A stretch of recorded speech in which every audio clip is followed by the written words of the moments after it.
Buonasera e ben ritrovati con l'informazione flash di New Sicilia, i principali titoli di questo pomeriggio. L'economia siciliana segue una tendenza simile a quella nazionale, questo quanto affermato da Emanuele Alagna, direttore della Banca d'Italia a Palermo durante la presentazione del rapporto annuale sull'economia dell'isola.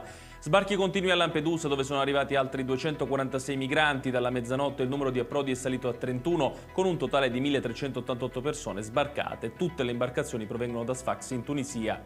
Liste d'attesa infinite per i pazienti siciliani. Sul tema il Codacons regionale ha presentato un esposto alla Corte dei Conti affinché indaghi sulla gestione dei fondi per la sanità ricevuti dal governo nazionale. Un trentenne di Marsala nel Trapanese è stato arrestato dalla polizia con l'accusa di detenzione di stupefacenti ai fini di spaccio. All'interno della sua abitazione trovati oltre 1 chilo di cocaina e 7.600 euro in contanti. Chiudiamo con il meteo. Le previsioni per domani promettono cieli sereni o poco nuvolosi su tutto il territorio siciliano. Le temperature rimarranno gradevoli ad eccezione del siracusano dove il termometro supererà i 36 gradi. Ed è tutto per questa edizione. Tutti i dettagli su queste notizie li trovate sul nostro sito www.newsicilia.it. Grazie per averci seguito e arrivederci.